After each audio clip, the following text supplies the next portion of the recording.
Previous class में हमने पढ़ा था कि जो जेकब और मोनोड ने अपना ओपेरॉन मॉडल दिया है उसमें जीन्स की सीक्वेंसिंग कैसी है। अब इसके बाद जो हमारा नेक्स्ट टॉपिक है जो आज की क्लास में हम पढ़ेंगे वो टॉपिक है जीनोम क्या है। तो सबसे पहले हम समझेंगे कि जीनोम क्या है।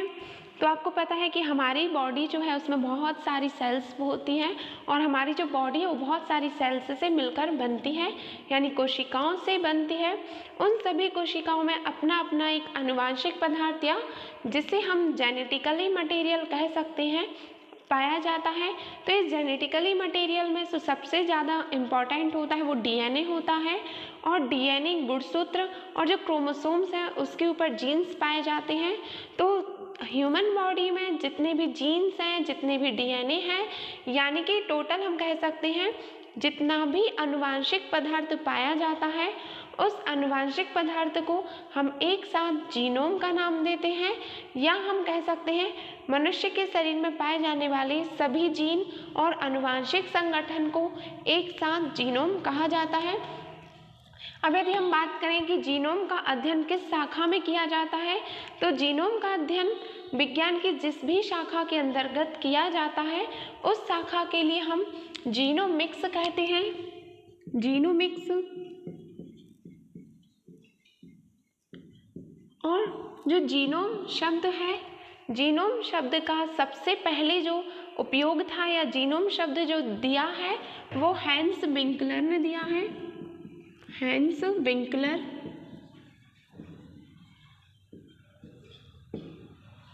हैंस विंकलर ने दिया जीनोम शब्द। और जीनोमिक्स में हम इस चीज़ की स्टडी करते हैं कि जीनोम मतलब कि जो हमारे जीनोम में जीन पाए जा रहे हैं उनकी संरचना किस प्रकार से है, उनके फंक्शंस क्या क्या हैं, उनकी नंबर्स कितने हैं, यानी कि उनकी न्यूमेरल को देखते हैं कि कितनी ज़्यादा संख्या में वो पाए जा रहे हैं। तो जो जीनोम है या जो जीनोमिक्स है इसकी आधारशिला NIHD ने रखी है।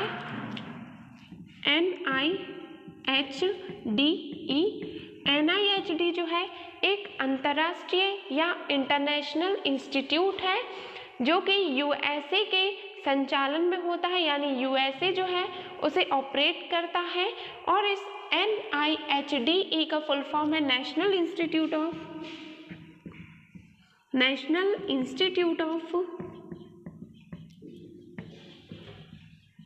Health and energy department, health department of energy,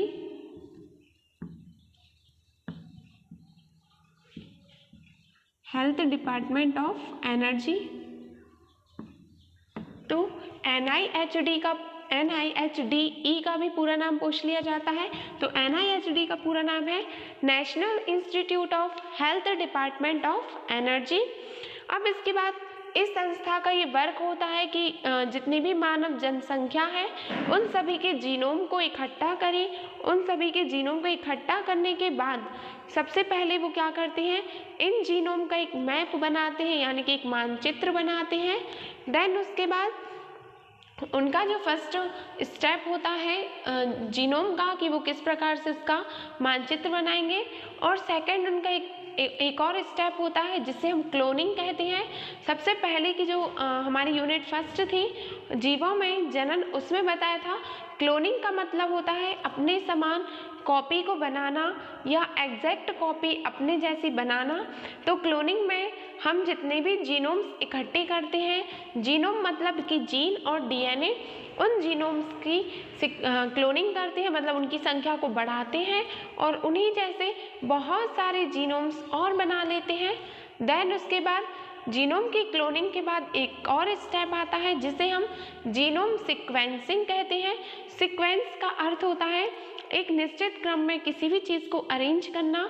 तो क्लोनिंग देन उसके बाद हम सीक्वेंसिंग करते हैं और एक जीनोम डाटाबेस तैयार करते हैं, जिस डाटाबेस के थ्रू हम पता कर सकते हैं कि जीनोम्स की संख्या क्या है, उनके स्ट्रक्चर क्या है, और हम ये भी कर सकते हैं यदि हम एप्लीकेशंस की बात करें कि इससे हमें क्या क्या बेनिफिट्स हैं, क्या क्या इसके एप्लीकेशंस हैं। तो फर्स्ट हम डाटाबेस तैयार करके ये पता कर सकते हैं कि कुल कितने जीन हैं किसी भी ऑर्गेनिज्म में, उनका अरेंजमेंट क्या है उनका फंक्शन क्या है, देन हम उन पर कंट्रोल कैसे करें, उनकी मेथड्स को हम जानते हैं कि किस प्रकार से हम उनकी स्टडी करके उनको कंट्रोल करने की नई नई मेथड बनाएं।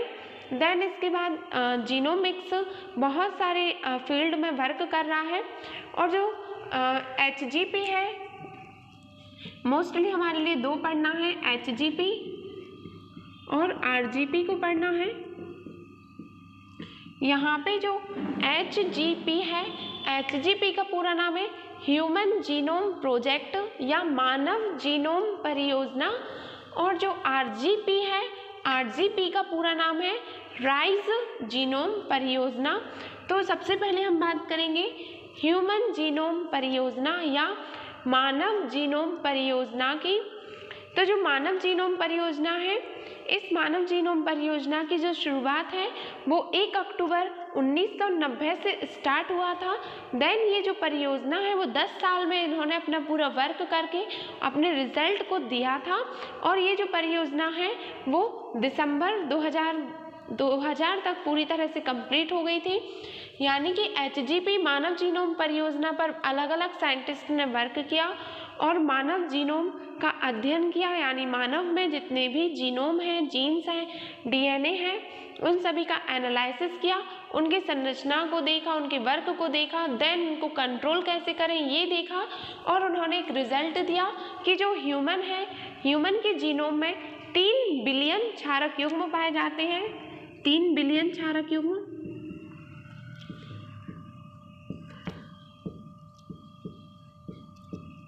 यानी कि इसे हम 3 × 10⁹ बेस पेयर कह सकते हैं, बेस पेयर। यानी कि जो मानव का जीनोम होता है, मानव जीन में टोटल जो जीन्स होते हैं वो 3 × 10⁹ बेस पेयर, यानी कि इतने नाइट्रोजनी बेसिस उसमें पाए जाते हैं। और इसके बाद हमारे लिए ये देखना है कि जो ह्यूमन जीनोम है उससे क्या क्या लाभ हुए हैं। तो यदि हम इनके एप्लीकेशंस की बात करें तो ह्यूमन जीनोम, मानव के जीनोम की स्टडी करके हमने ये देखा कि उसमें जो आनुवांशिक बीमारियां हैं, यानी कि प्रीवियस क्लास में बताया था, जैसे लिंग संलग्नता से जुड़ी जितनी भी हमारी डिसीजेस हैं, चाहे वो ब्लाइंडनेस हो, चाहे वो हीमोफीलिया हो, इन सभी को कंट्रोल कैसे करें। तो इन सभी को कंट्रोल एक ही तरह से कर सकते हैं, इनके जीन की संरचना में परिवर्तन करके या उनकी संख्या में परिवर्तन करके। तो ऐसी आनुवांशिक बीमारियों पर भी कंट्रोल कर सकते हैं हम जीनोमिक्स के थ्रू। देन उसके बाद जीनोम का अध्ययन करके आनुवांशिक विकृति या जितने भी हमारे जेनेटिक डिसऑर्डर हैं उनका भी हम पता कर सकते हैं, और उनका इलाज किस प्रकार से होगा ये भी पता कर सकते हैं। तो 3 बिलियन क्षारक युग्म जो हमारे ह्यूमन बॉडी में पाए जाते हैं, उनमें से यदि हम एक्टिव की बात करें कि एक्टिव कितने होते हैं, तो एक्टिव जो है वो 13,000 होते हैं, यानी कि 30,000 जो बेस पेयर हैं वो एक्टिव होते हैं, जो कि एंजाइम्स वगैरह का संश्लेषण करते हैं। और ये हमारे जो जीन्स होते हैं वो हमारे जितने भी ऑर्गन्स होते हैं उन ऑर्गन्स की क्रियाविधि को नियंत्रित करते हैं और बहुत सारे अंगों का निर्माण भी करते हैं। तो हमने देखा कि ह्यूमन जीनोम प्रोजेक्ट HGP क्या है। देन इसके बाद हम पढ़ेंगे RGP क्या है। तो RGP का पूरा नाम है राइज जीनोम परियोजना।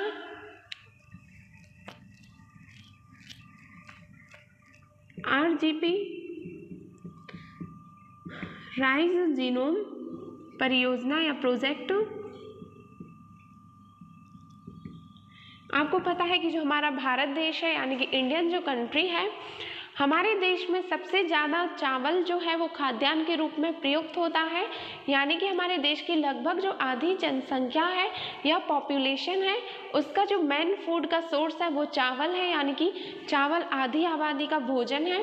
तो इस बात को ध्यान में रखते हुए साइंटिस्ट ने सोचा कि हम RGP यानी कि जो चावल है उसमें पाए जाने वाले जीनोम की भी स्टडी करें। तो उन्होंने इसकी स्टडी की और उन्होंने बताया कि जो राइस या चावल होते हैं, इसका जो जीनोम है वो अन्य जो हमारी क्रॉप्स होती हैं या जो अन्य सीरियल्स होते हैं, अनाज होते हैं, दालें होती हैं, उन सभी की तुलना में चावल का जो जीनोम है वो सबसे छोटा होता है। इस कारण हम चावल के जीनोम का आसानी से अध्ययन कर सकते हैं। और उन्होंने ये भी बताया कि जो चावल जीनोम है इसमें 389 मिलियन बेस पेयर होते हैं, यानी 389 मिलियन बेस पेयर या क्षारक युग्म जो है वो चावल में पाए जाते हैं। अब उन्होंने चावल की बहुत सारी किस्में, और आपको ये भी बता दें कि जो आरजीपी हमारा प्रोजेक्ट था ये दिसंबर 2000 तक कंप्लीट हो गया था, और जो इस प्रोजेक्ट से भारत देश के साथ साथ अन्य 10 देश भी वर्क कर रहे थे और वो भी इस परियोजना से जुड़े हुए थे। आरजीपी जो है, आरजीपी के कारण हमें पता चला कि चावल का जीनोम सबसे छोटा है, और इसकी क्लोनिंग करके सीक्वेंसिंग करके हमने नई नई जो वैरायटीज़ हैं, नए नए टेस्ट के चावल को बनाया, जैसे कि बासमती चावल है, अस चावल है, ट्रॉपिकल जापानिका है, ट्रॉपिकल टेम्पलेट है। तो ये ऐसे चावल हैं जो जीनोम के जीनोमिक्स या जो हमारी जीनोम परियोजना है आरजीपी है उसके थ्रू ही डेवलप हुए हैं, उसके थ्रू ही क्रिएट किए गए हैं। तो हमने देखा कि एचजीपी क्या है और आरजीपी क्या है। अब इसके बाद हम समझेंगे जीनोम का अध्ययन करने से हमारे लिए कितने सारे बेनिफिट्स हुए। जब हमने ह्यूमन जीनोम का अध्ययन किया तो हमें पता चला कि जितने भी जेनेटिक डिसऑर्डर हैं उनको किस प्रकार से कंट्रोल करें, उनका वर्क कैसे हम कंट्रोल करें, उनकी संरचना किस प्रकार से है, किस प्रकार से हम बदलाव ला सकते हैं। देन इसके बाद हमने आरजीपी के बारे में पढ़ा, चावल जीनोम परियोजना या राइस जीनोम परियोजना, और इसमें देखा कि किस प्रकार से जो क्रॉप्स हैं जीएमओ भी हम बना सकते हैं। जीएमओ यानी कि जेनेटिकली मॉडिफाइड फूड भी हम बना सकते हैं। तो इस प्रकार से हमने आरजीपी को पढ़ा और एचजीपी को पढ़ा और समझा कि जीनोमिक्स क्या है।